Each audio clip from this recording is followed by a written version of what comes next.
Series of State Senator Bill Dodd's virtual town halls. Tonight's event is presented in partnership with KSVY 91.3 FM in Sonoma and Sonoma TV and features Senator Dodd, U.S. Congressional Representative Mike Thompson, and David McEwen, Sonoma State University political science professor. They're going to be talking about the top issues of the day and what's being done this year in the capitals of California and the United States to address those issues. I'm Rick Wynn, one of the volunteer hosts on KSVY in Sonoma. This evening's town hall is being presented on multiple video and audio platforms, including Senator Dodd's Facebook page, facebook.com/sendbilldodd, sdo3.senate.gov.ca, Sonoma TV Comcast Channel 27 in the Sonoma Valley, sonomatv.org, and the Sonoma TV channel on YouTube. For audio only, you can tune in to KSVY 91.3 FM in Sonoma, Petaluma, Napa, and parts of Santa Rosa, or stream on ksvy.org on your home smart device. Again, tonight's subject is the top issues of the day and what's being done this year and at the state and national level to address those issues. Senator Dodd and the panelists will take your questions beginning at about around 6:30. The studio call-in number is 707-933-9133. That's 707-933-9133 at about 6:30. We also have a goodly understatement number of questions previously submitted by email, and we will make every attempt to get those not addressed in the panelists' opening remarks and subsequent discussion. Senator Bill Dodd represents all or part of 6 North Bay counties, including Napa, Sonoma, Solano, Contra Costa, Sacramento, and Yolo counties. And now I turn it over to Senator Dodd, who will make his opening remarks and introduce this evening's panel. Good evening, Senator. Good evening, Rick, and thank you very much. And thanks to KSVY for convening this latest in a series of town halls. It is our 21st monthly virtual town hall since the pandemic started. I also want to give a shout out to our panelists for showing up tonight. And really, I think it's going to be an interesting forum as we'll offer the latest updates from both the California and U.S. capitals and open the floor, as Rick said, to your general questions. I'm very glad to be joined by this distinguished group. And thanks to the many, many people tuning in tonight, the fact that you're here shows your concern. And later in the town hall, we'll be reading your email questions. We'll start taking your calls, Rick said, at 6:30. The call-in number one more time is 707-933-9133. 2022 is proving to be another year of major challenges, but I'm confident Californians will rise to the occasion. You know, we faced inflation and rising gas prices, housing costs, homelessness, the effects of climate change, such as wildfires and drought, and navigating this new phase of the pandemic. And at times it can seem daunting, but one thing I've learned is you can't count California out. You can't write us off. We have overcome adversity, be it economic hard times or natural disasters. Simply put, we are resilient, and we'll get through this moment as well. In the state legislature, we're laser focused on solving the problems of the day. And I'm happy to tell you that thanks to our progressive tax code, which benefited from stock market capital gains, the state's financial footing is solid. This year, we have a $97 billion budget surplus. It's a windfall that opens opportunities, but with that also comes some significant responsibilities. The governor and legislative leaders agree we must be strategic about investing it. After all, this is your money. First, we must help families and small business struggling with record high gas prices. And details are still being worked out, but financial aid will be coming to those in need. And to address our state's housing crisis, we'll invest record amounts in construction of affordable homes. Part of that investment is providing loans for first-time home buyers. I'm co-authoring Senate Bill 561 to do a thorough inventory of surplus state property to find suitable locations for affordable housing. On homelessness, we are doubling down on investments to get people into permanent shelter and treat mental health issues. My Senate Bill 872 calls for mobile pharmacy vans to go into hard to reach communities to treat the homeless. On climate, which is driven destructive wildfires and is fueling our drought, we're ramping up efforts to reduce reliance on fossil fuels. I'm also advancing a pair of bills, SB 1049 and SB 1050, to protect local Highway 37 from sea level rise. My SB 852 would help create local resilience districts so communities can launch projects to fight global warming. And speaking of wildfires, I certainly believe that prevention is key. To that end, I introduced SB 926, which encourages the use of prescribed fire. I also have SB 896, which increases compliance with defensible space requirements. So we're doing a lot, but there's still so much work to be done, and I'm eager to hear your thoughts. Here tonight are two people to talk about what's happening this year, and not just at the state level. Congressman Mike Thompson, a good friend, has represented folks in the North Bay for more than 3 decades. He was first elected to the House of Representatives in 1998 after serving 8 years in the state Senate.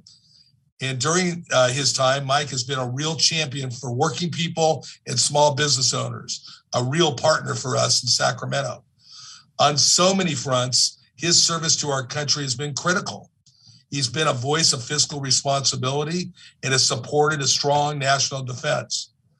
As a combat wounded Vietnam veteran, he's fought hard for laws to curb gun violence, laws which are really, from what we've seen today, absolutely critical and badly needed right now. There's probably no one in Washington that is as busy as Mike. And somehow, we cover a lot of the same districts. I don't know how he does it, but he seems to be everywhere at the same time. Also with us tonight is David McEwen, a political science professor at Sonoma State University. David has been on the faculty since 2003. The former Fulbright scholar, teaches courses in state, national, and international politics. I've gotten to be in his classroom and work with him, and that's always a lot of fun. He's often quoted as an expert on state and local elections on our local media and regional media and national media. We invited him here tonight to kind of tell us how we're doing. So, Professor, please be kind. Now let's hear from Mike Thompson, our congressman. Thanks for coming, Mike. Mike is muted. Senator Dodd, thank you very much for the nice introduction, and thank you for all the great work that you're doing in our district and across the state of California. You've been a real workhorse for us. You're my state senator, and I'm particularly proud of that. And you're my friend, and you've done great work as a member of the Board of Supervisors, and then in the Assembly, now in the state Senate. And I think we have a good partnership, and I'm very appreciative of that. Rick, thank you, and thanks to KSVY for doing this. And Professor McEwen, thank you. It's always a pleasure to share the stage with you. I very much appreciate your keen insights on policy and on politics. I'd like to talk a little bit about what's happening in Washington right now. And I would be remiss if I didn't start by saying how we're all just terribly impacted by yet another case of gun violence. Another mass shooting happened just today. When I was thinking about talking tonight, I thought I'd talk about the tragedy in Buffalo, New York, only to find out that we have another one today. And this in Texas has just been terrible. 19 little kids dead, 3 adults dead. And it just seems as though it doesn't matter how gruesome, how senseless, how terrible these gun violence tragedies are. I have colleagues in Washington, D.C. who just refused to spend the political capital, to show the courage to do what is necessary to help keep our communities safe. There's no one bill that can be passed that will solve all the problems, but there are common sense steps that we can take that will help reduce gun violence. And the fact that there's this lack of courage today in the United States Senate is particularly bothersome. So hopefully we'll be able to do something to show the American people that we care about their safety and the safety of their community. When we go back next week to Washington, one of the first things that we'll do is we'll take up legislation known as red flag legislation. So if someone sees someone in the community who's acting peculiar, who may be a danger, they can notify authorities, and the authorities can come in and interview that person, and if need be, remove any weapons and get the person the help that they need to maybe ameliorate the problem. We've got to do something. Bill, thank you for talking about all the challenges. Man, it seems like we've got a new challenge every day. And I'm like you. I don't like it, but I see it as an opportunity to be able to respond and to make things better for the American people. That's why we're in the jobs that we're in. We're here to help make people's lives better.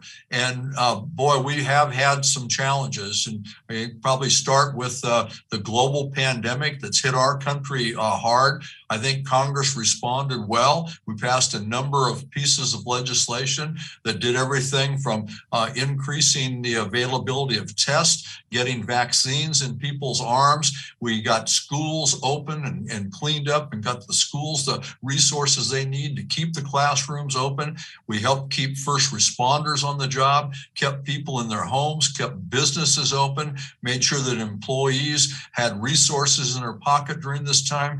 And we made sure that state and local government could stay on the job. Had it not been for the federal government stepping in and helping state and local governments, it would have just exacerbated this tragedy. We also passed legislation to invest in our infrastructure across the United States, the biggest investment in infrastructure in the history of our country, $1.2 trillion. The Infrastructure Investment and Jobs Act. And that Jobs Act is added because it's going to create 2 million new jobs a year for the next 10 years.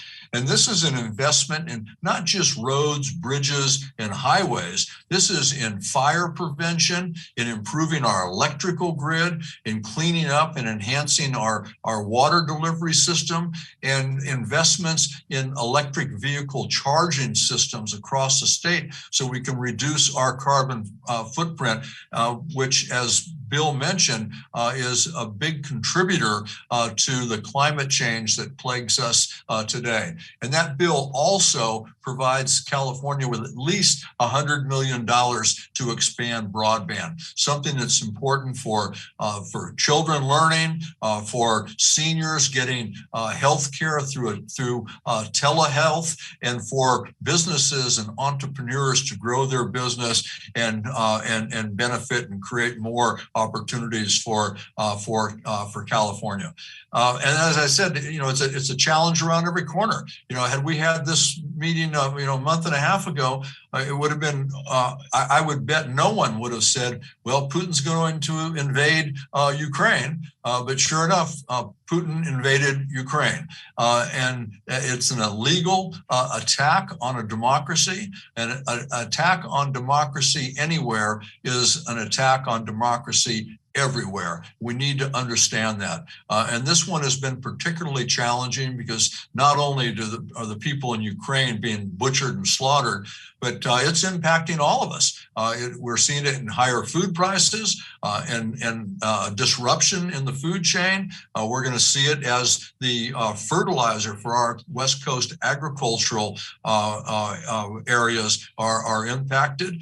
We see it in our gas prices. But it is important that we do everything we can to help the Ukrainian people fight this illegal, immoral invasion. And who'd have thought we'd have a baby baby formula crisis, but we do. And I'm glad that we were able to pass legislation last week before I came out that will help address that. The administration is dealing with that as well. And inflation is certainly on everybody's mind. And I want you to know that we're working on that. It's a tough one given all of the supply chain disruption caused by Ukraine and the pandemic. But one of the major issues is the lack of computer chips available for the production of goods. And it's telling when you point to the fact that the United States only makes 12% of computer chips that we need. And what they call significant computer chips, these are the real important ones,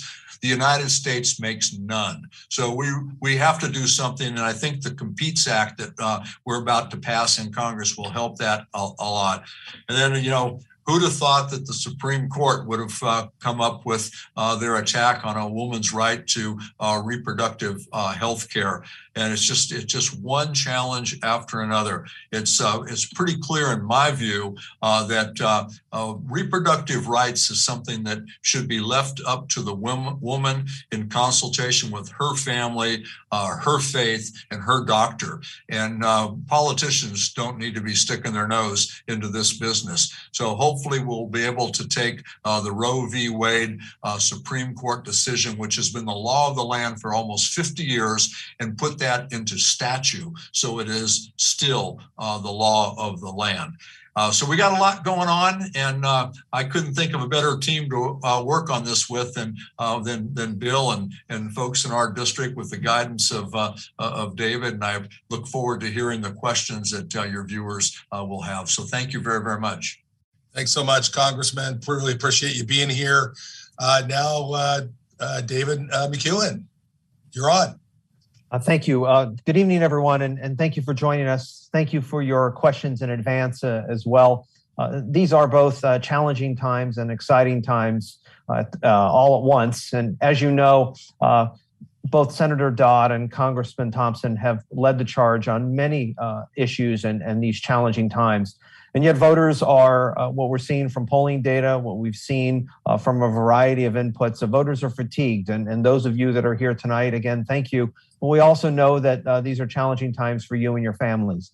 So we wanted, as I look at this and wanted to bring some ideas to you, wanted to look at a few things. One is what to pay attention to as we head to the primary election here in less than 2 weeks. Place that in the context of what we would be looking forward to over the summer and what would happen in November, what happens historically in midterm elections, and what's happening on the ground in California, and the importance of things like the top two system, where the top two vote getters from the June primary advance to November. What are the challenges for both parties with that? What do we see with party registration, and what to look for, kind of what to pay attention to from, say, July 4th, Independence Day, to Labor Day, as we kind of wrap all of this together. Obviously, things are both similar and different to the past. If we look back to 2010, when we had huge losses by Democrats in the House and a wave of Republicans come in, we didn't anticipate many of those things or that wave election coming in. And then you fast forward to another midterm election in 2018. Congressman Thompson mentioned the Hobbs memo and what recently happened about a woman's right to control her own body. And some of you watching may remember in September 2018, that was the Kavanaugh hearings for Justice Kavanaugh, then the nominee to become onto the Supreme Court, and the impact that that would have moving forward. Obviously, the Hobbs memo has changed the dynamic around the midterm elections for the fall. So we want to examine that as well. So those are just kind of the highlights of the points to make in the next few minutes. But I wanted to give you some idea of what to pay attention to and kind of the larger lay of the land here. First, when you think about California, not so much Sonoma County or Napa County or the counties that are represented here today by these two members, but you think about California as a whole. And counties that touch water tend to be pretty blue. They tend to be pretty Democratic. And the voters, even though those independent voters that are in those areas tend to be pretty blue. And obviously, as you move east and come into interior California and you move to those counties that don't touch water, it's a different dynamic.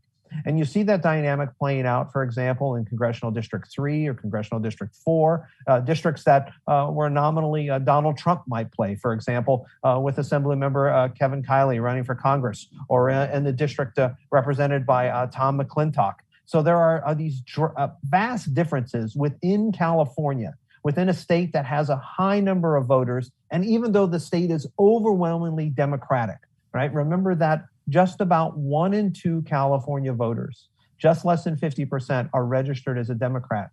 But even if you look at Republican registration and what we call no party preference, or the independent party registration, the independents registered without a party, and we look at that number has been growing and then falls back, but is also the independents that we see in California are a different type of independent. And the independents that we see throughout the state, whether in a blue county or a red county or a purple county, they tend to be leaning to the Democratic side or vote more Democratic than not. Obviously, this does differ in certain areas, but we see with independents and unregistered voters also leaning more Democratic. There's a lot of data that demonstrate this. And so what that means is it's changing state and local politics. It's changing the next generation of office holders, those folks that come next, particularly at the local level. So if we look and see what's happened at local government up and down the ballot in California, local office holders have become more diverse, they've become younger, and they've become more liberal overall. And that is changing what is happening, if you will, in cities like Vallejo or Fairfield, or cities that are up the coast, on the North Coast, or even up in the Central Valley and throughout the Central Valley. So the type of person that is coming up through in the next level, if you will, on the farm team, even though these offices tend to be apolitical or nonpartisan, they're much different than what we've seen in the past. Whether we look at term limits, whether we look at the top 2 system, a variety of different institutional reforms that have occurred are changing who and what the local office holder looks like and what they believe. And that has important implications as well, because given that top 2 primary system, where those top 2 vote getters move forward, we're going to see more developments where Democrats will be running against Democrats and Republican office holders will be running against Republican office holders. We're going to see more, if you will, party-on-party violence within the primary system. This is especially true because as we move forward to 2024 to 2025, we see more than half of the legislature turning over because of term limits, the revised term limits. So that is going to change the dynamic within the chamber and what happens. And obviously that changes the dynamic not just for Republicans and Democrats, but within the Democratic caucuses as well. So that's something to pay attention to. So you have these unregistered voters that tend to lean Democratic. You have these local office holders that tend to be more Democratic than not, kind of changing. And even though you have this bifurcation of counties that touch the water and counties that don't touch the water and see the world in very different ways, nonetheless, that clash of the red and the blue, the purple people, if you will, the people that are in between, they tend to vote more Democratic than Republican, but they also split ticket their vote. They move around a bit, and they tend to vote less wed to party, these partisans that are not, if you will, tied directly to one ballot or another. So this provides a lot of upheaval. And the one thing kind of left out of this, and one reason that this particular primary is so historic, is that this particular primary coming up in less than 2 weeks is the first primary in California since 1964.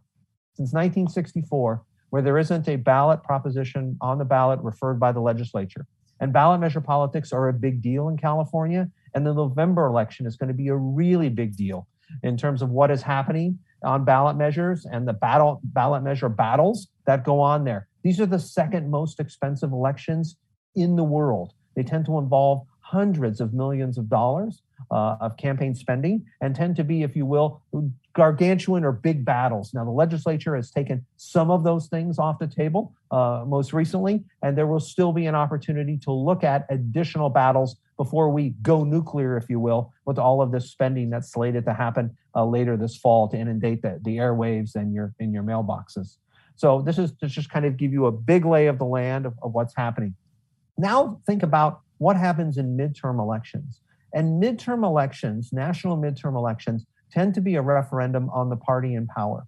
So if Democrats control Congress, the House, They control the Senate just barely or basically even, and they have the presidency. That means that Democrats are going to be challenged to talk about some of those things that Congressman Thompson talked about, things like the infrastructure bill and the historic nature of that, things like a woman's right to choose and what that looks like. All of these are going to fold or roll out, particularly in districts that tend to be what we think of as marginal or on the margins or can go one way or another.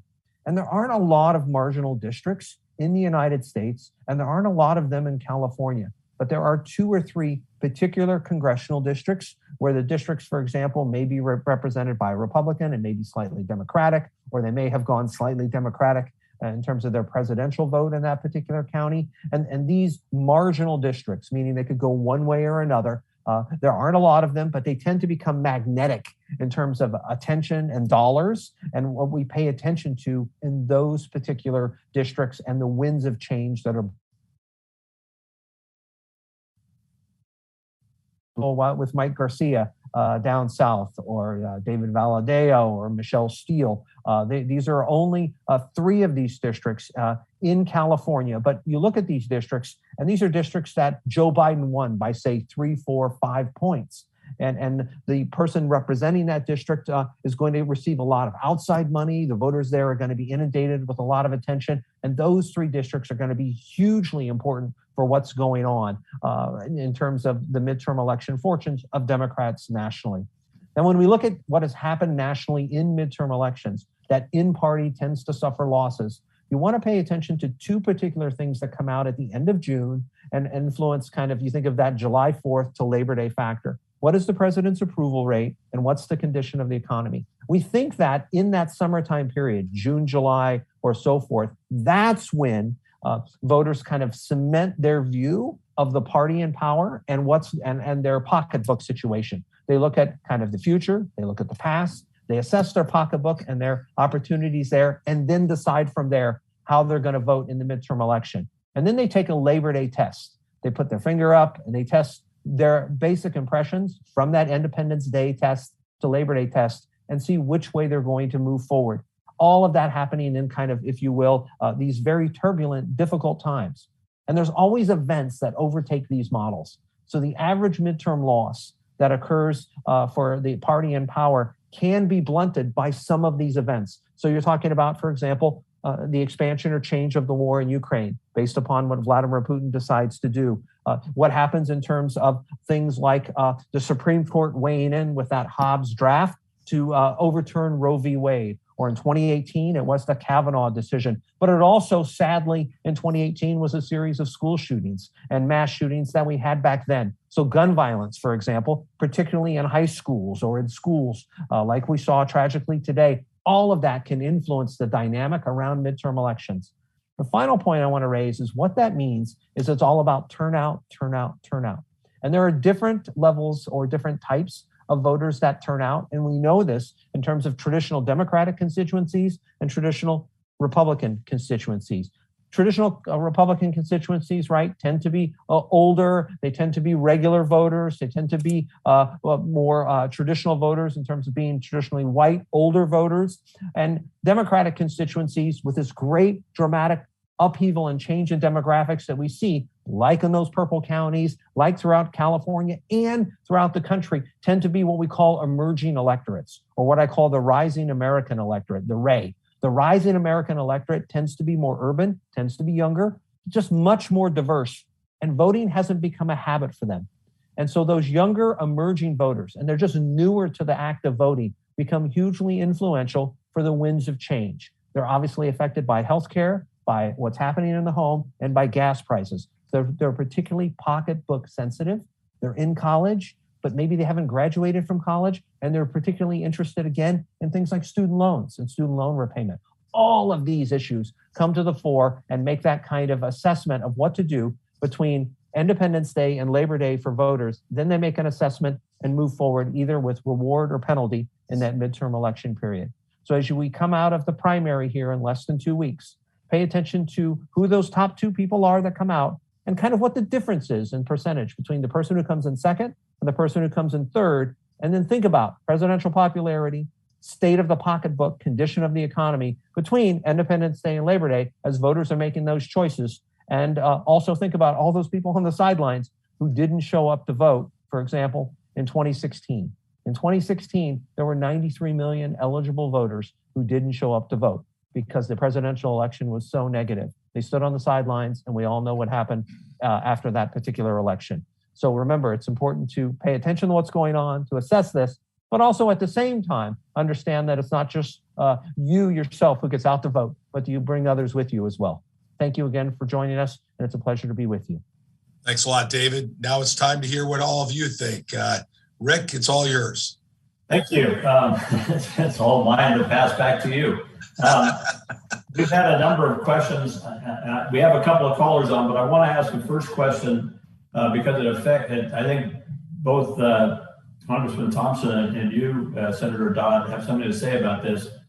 When is Highway 37 going to be fixed, and are there any plans that are actually viable to fix it? There's a number of people wrote in with their ideas about 3 lanes, traffic lights going each way, et cetera, et cetera. There's the level of frustration, of course. All politics is local, and this is a very local issue. Well, we've been certainly working on that. And frankly, I'd like to give a shout out to the county supervisors and the transportation agencies from Sonoma, Marin, Solano, and Napa counties have really been working on this for some time. We're working with Caltrans right now. It appears that one of the there's an interim project that looks promising that would add 1 lane each way. One of the challenges is what we don't want to do there is add more fill in the bay. We all know that environmentally that is not a sound way of moving forward. So it'd be one of those things where you'd have the removable barrier, much like exactly like we have on the Golden Gate Bridge. So in the morning, going from Solano to Marin County, there'd be a couple lanes going out, and the other way, in the peak evening hours. Ultimately, if you can imagine the what they have going from Yolo County to Sacramento, the causeway, probably an abbreviated version of that, maybe not so wide, but that appears. And I think we've also got to consider the smart rail lines, in with that, so that we've got a multimodal type of situation. I know that Congressman Thompson, when he was in the Senate, was working a lot on that. I'm sure he's got something to say as well. Well, Bill, thank you. You're spot on. It's a huge project. It's very, very expensive, and there are some diverse interests that have different concerns. My work on Highway 37 goes back to when I was in the Senate, and it was mostly dealing with the safety issues of Highway 37. We had seemingly a head-on collision a week and incredible highway fatalities there. And I wanted to improve the road. And as you point out, the best way to do that is to build a causeway. It would just open up so much more estuary. It would be good for the fisheries, for waterfowl, for erosion, air pollution, everything else. But it was extremely expensive back then. You and I were on that meeting on Highway 37 the other day, and I pointed out it was $2 billion to do that back then. We would jump at the chance to be able to fix it for $2 billion today. It's probably closer to 8 today.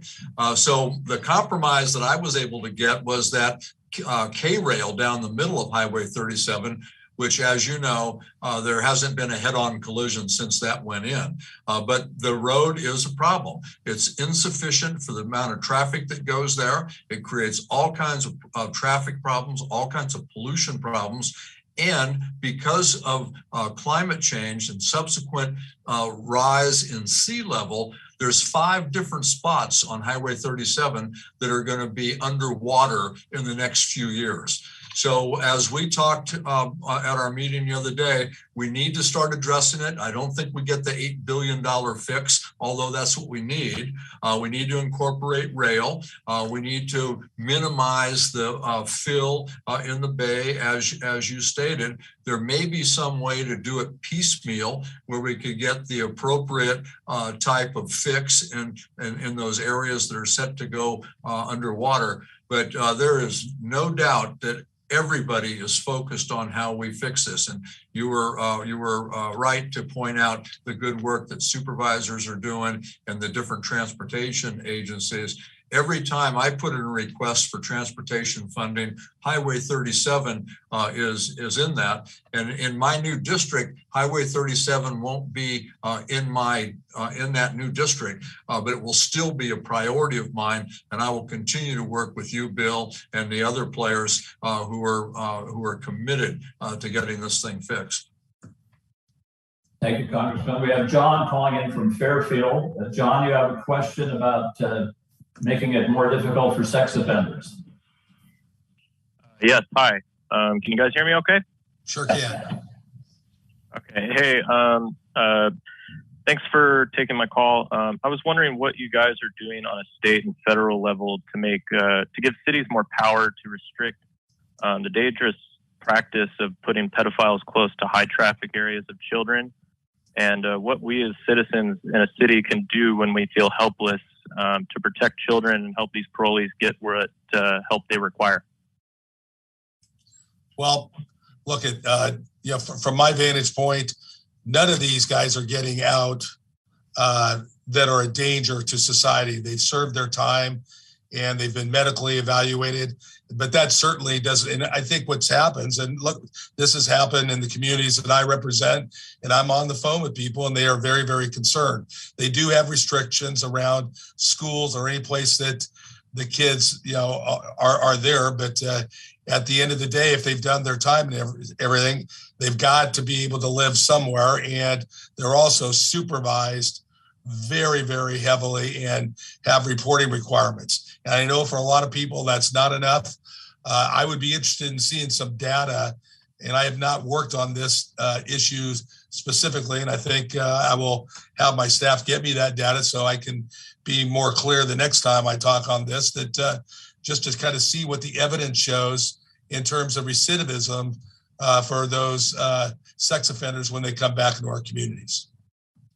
Well, I agree that if once someone has served their time and is let out in this particular type of situation, supervision is very, very important, and there needs to be follow through. When I was in the state Senate, I did all of the sex offender legislation that came about after some very tragic cases in California, and made sure that all the DNA samples were cataloged, and that folks that rearranged the time that they spent in jail and the follow-up. And I don't know, I'm assuming that it has been modified since then, but I understand the concern that folks have, and anything that we can do to minimize that concern, please count me in to help make that happen.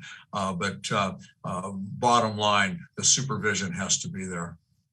Absolutely. Philip from Rowan Park has a question about dredging. Philip, you're on. Hi, thank you for taking my call. I appreciate it. And thank you, Senator Dodd, and thank you, Congressman Thompson, for all you do for California. We've been in a drought for the last 2-3 years. Our reservoirs are low. I'd like to know why we are not dredging our reservoirs right now so we can collect more water when it does start raining again. We haven't had a dam built here in California since '79. We do something.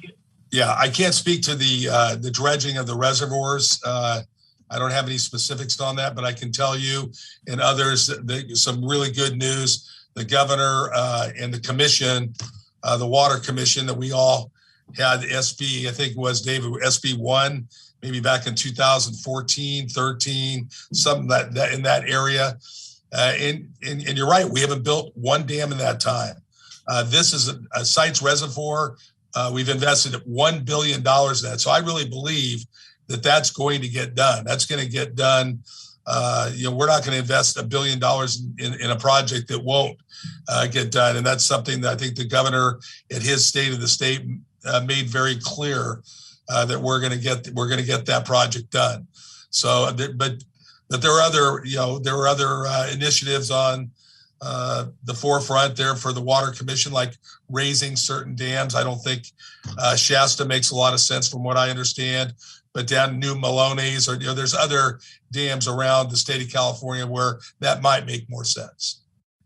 Well, I'll just add that I too believe that Sites Reservoir will be built, and for any of you who are playing budget trivia in the state of California, I appropriated the first $10 million for Sites Reservoir when I chaired the Senate Budget Committee, and there hasn't been a shovel of dirt turned since. But there's been a lot. In all fairness, there's been a lot of problems. It's not going to be built without investment from not just the state and the federal government, but from folks who are going to benefit from that. And given the cost of water, it fluctuated, and folks who were willing to invest in that, they backed out, and then they came back in, and it's been a long haul. But Bill's correct. Now with the focus on sites, that will be done.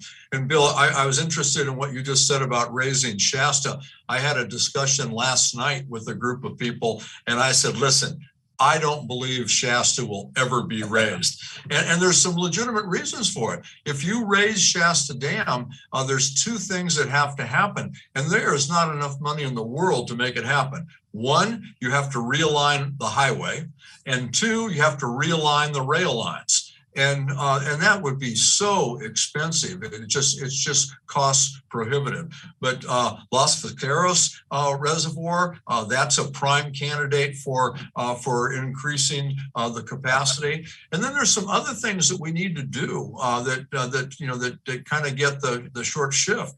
We need to manage water much better than we do, and we need to bring online some desalination operations, and probably not the ones that people say, well, just put a machine on the ocean and clean all that water. I don't think that works. Then there's a lot of byproduct that you have to deal with, but there's some smaller desalination operations that could work, that could clean up brackish groundwater, recharge the groundwater aquifer, a number of things of that nature. As far as cleaning out the different reservoirs, it's I think sounds easier than it is. I know that there are a lot of costs associated with that. There are a lot of our reservoirs, quite honestly, that once you start cleaning them out to create more capacity, you have to respond to infrastructure issues and how well they're built and what kind of dam improvements need to be done. But if you've got ideas of any place we should look at, I'm all ears and would be interested in running it out to see if it makes sense. While we're on the subject of water, a quick question from Gardner Cook in Sonoma. What is Bill Dodd doing to protect our well water from new taxes and oversight? We paid for a well to be installed at a price in excess of $30,000 and pay electricity to pump out water. If our well runs dry, we have to build another one. I guess there's a movement afoot to tax well water. Well, it depends. It depends on the county. That's certainly not coming from the state of California. Basically, we had SGMA that was passed. Again, I think that was the year before I got in the state legislature, 2013 or so. And, Sonoma County has, what's SGMA? David, do you remember the acronym is the State Groundwater Management Authority? Integrated Ground Management. Yes, that's correct. Yeah, so each county's got their own. That plan has to be approved by the state.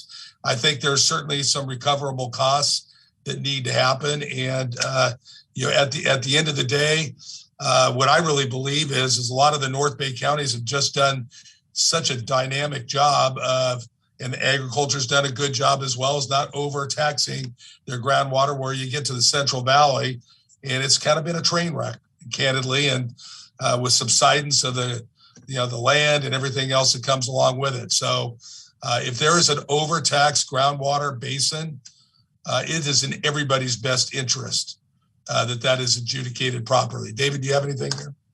I did want to add that if this person who responded, I appreciate your question. If you're interested in us looking at these types of issues, this is where the university and the work we're doing in our graduate program would be particularly helpful. We have a lot of students that work with different special districts and around water and want to look at these types of issues. So please contact me offline, and I'd be happy to set up a project to look at some of this stuff, and then we deliver those reports and those evaluations to people like that you see on the screen here to talk about what's going on. So we're happy to follow up with you and do some of that work and get it to the staff of Senator Dodd and Congressman Thompson.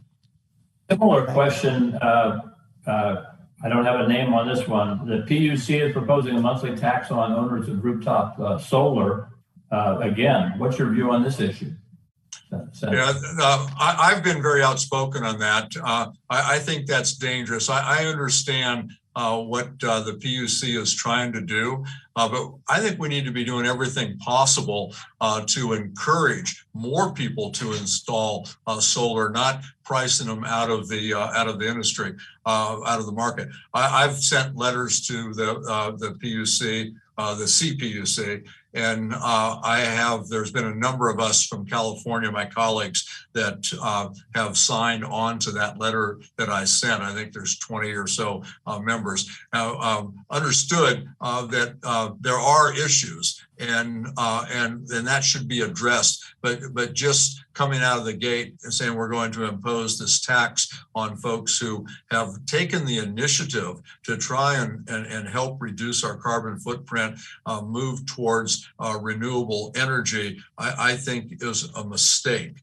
And it hasn't been said yet on this town hall meeting, but the biggest issue that we face as a people, and the biggest issue we face in the state Senate, in the Congress, at the university, is climate change. If we get everything else right and we don't get climate change right, it's all for naught. We're going to be in a terrible, terrible mess. And one of the most expeditious ways and effective ways to deal with this is through the expansion of renewable energy. I have legislation, the Green Act, that passed the House. It's the most significant climate change reduction legislation to ever pass the U.S. House of Representatives. And it is part of President Biden's Build Back Better bill. That's his climate change provision. So we need to be doing things like the Green Act in order to encourage people and incentivize people to be moving into renewable energy. And we need to really watch out on any public policy or any taxation or fees that will hamper this. A number of people brought up water as an issue, and one person brought up fracking that apparently is occurring in California, which uses a tremendous amount of water and develops fossil fuels. So I just wanted to point out that is a concern. We don't have time really to address it because we have a few callers. We have Eileen and Davis, and we had a number of emails on this as well. About an animal shelter in Yolo County. Eileen, hopefully you can be quick because we don't have much time left. You're on.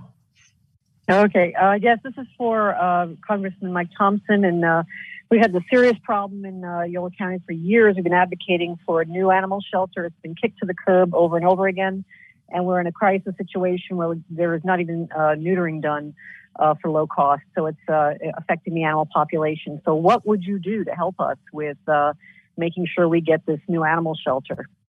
Thank you. Thanks for the question. Just about a week ago, I had my right arm almost twisted off by my favorite former justice, the judge over in Yolo County. And tonight, Eileen's going to twist the other one. So as I told David, I'm for it.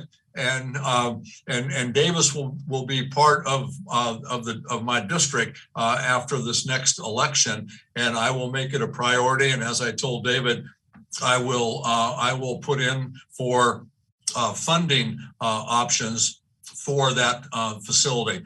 It just seems to me that the University of California at Davis has such an incredibly important component to deal with veterinarian schools, all the large and small animal stuff. The fact that we don't have a world-class animal shelter to go along with it, I think we really missed the mark. So count me in. That's good news for the caller and for the folks who wrote in on that. We have Andrew from Santa Rosa would like to ask about wildfires. Andrew? Hi there, Mike and Senator Dodd. Just wanted to call in to say hello and ask what are the plans for the summer in terms of combating the drought and ensuring that our infrastructure with utilities, particularly PG&E, what are we doing to make sure that we don't run into another wildfire situation? What are we doing to update our infrastructure to protect that? Well, the CPUC has been all over PG&E. Look at in this day and age and seeing what PG&E has done with that throughout our district and the damage that they've created. It's very, very hard to, be in a position to try to even defend them. All we can, frankly, they're going to do what they're going to do. They certainly, with the lack of rains that we've had, they certainly should be through most of that. What they're doing right now, and the governor, I think, has made some great inroads, with them on, undergrounding their lines. But that obviously is a lot of time, a lot of money. And David, I want to give you an opportunity to weigh in here as well, if you got anything to say on this issue. Well, I think that one of the things that we've seen that's so challenging is improving, obviously, communication and coordination. That has gone up, that has improved.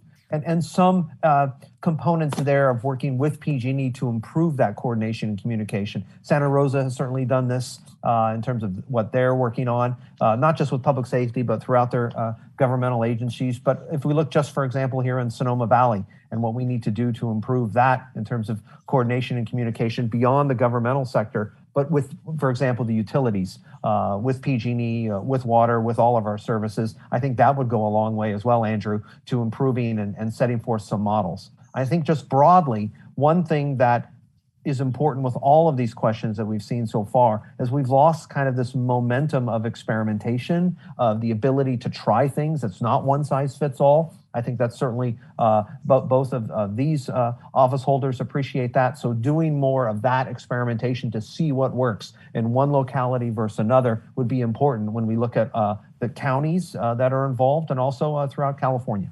I had a bill that last year that set up the new Cal Fire Office of Technology. So often, I think, David, you're spot on. We do the same thing over and over again, expect different results. And I think that our cameras that we're doing, the locals are doing a great job as well. We've gotten federal money in. Thank you, Mike. State money in. And I was talking to the governor and Mark Ghilarducci, our director of Office of Emergency Services. And I'll tell you, the predictions are not real pretty right now with the drought and everything else. But I can assure you the pre-positioning of assets and the amount of people we're going to have on any and all fires and the early attention with our California State Air Force, if you will, to help suppress those fires is going to be on call all the time. Let me just add, and thanks for the shout out, Bill, on the federal money that we were able to provide, $1.2 trillion. A big part of that's going to go towards fire, the ability to address fire and to prepare to ensure that we minimize the damage of fire. There's nothing you can do about the drought. There's nothing you can do. Well, there's a lot we need to do about climate change, but the fact is what climate change is doing right now, the drought, the dried fuel load, the heavy winds, we're going to have to deal with this. But this money from the federal government was crucial. We're able to go in and do a lot of treatment in the woods to prepare for some of this. We're able to pre-position equipment, and I saw it firsthand, Bill, yesterday driving up last night to my house when that fire broke out on the east side of St. Helena. And but from between Zinfandel Lane and St. Helena, I saw 3 borate drops on that fire. They were into putting that out. And then I also mentioned that in the infrastructure money, we got money for electrical grid. And there's 2 benefits to this. One, they're doing a lot of undergrounding, which is important, and PG&E needs to do a lot more of it. But the other thing is they're able to redevelop the grid and make smaller grids. And that's going to benefit when we have these bad wind events. Everybody won't lose their electricity for a long time. And then David, you mentioned the communication part of that. That's important. That's why the expansion of broadband is important. And I just want to note that I was able to get member project directed monies to our district in 2 areas. One in Santa Rosa, where we were able to get them $1 million so they could build a permanent emergency operations center. That's going to be huge because they were in such cramped quarters, and every time there was an emergency, they had to shuttle people and equipment around. They'll be able to have a permanent place where they can deal with emergencies. And then in Napa County, I was able to do the same for their public safety radio communication upgrade project. And that's going to help on the communication side a lot. So we're in a drought. Climate change is breathing down our neck. Fire season is year around. Don't do dumb things. Don't mow your lawn on the heat of the day. Don't drive your tractor through the field in the heat of the day. Make sure that you provide safety space around your homes, clear the property, do all the things you need to do. Be smart, and everybody seems to get it. I had a meeting yesterday with the wilderness communities, the outside groups, and as you know, I've done a lot to expand wilderness, and that's another thing that helps in regard to climate change. But in one of the wilderness area, the Berryessa Snow Mountain wilderness area that I was able to get, the wilderness community came to me and they said, "We want to build permanent fire breaks. Are you okay with that?" And the answer is, of course I am. And that wilderness legislation that I passed, I also included language that allowed, for the first time, mechanized equipment to be able to be used not only to fight fire in wilderness areas, but to do fire prevention in wilderness areas. So I think people are understanding that there's a lot more we need to do in order to make sure that things are safe. That just about does it for us, right up against 7 o'clock. I want to assure that the folks who took the time to email, we had about 8 pages of email, those emails will be seen by Senator Dodd and Congressman Thompson and David McEwen as well, so that you may get an answer to that one way or another. Sorry that we couldn't get that in. Senator Dodd, it's your show, so I'll give you the last word. Well, Rick, once again, thanks to you and KSVY for hosting this town hall. And Congressman Thompson, thank you very much for being here. Professor McEwen, always a pleasure to see you, even if it's on screen. Thanks to all our listeners tonight. And for those people that participated, we'll be coming back at you again next month. Thanks so much. Thank you. Thank you. Thank you.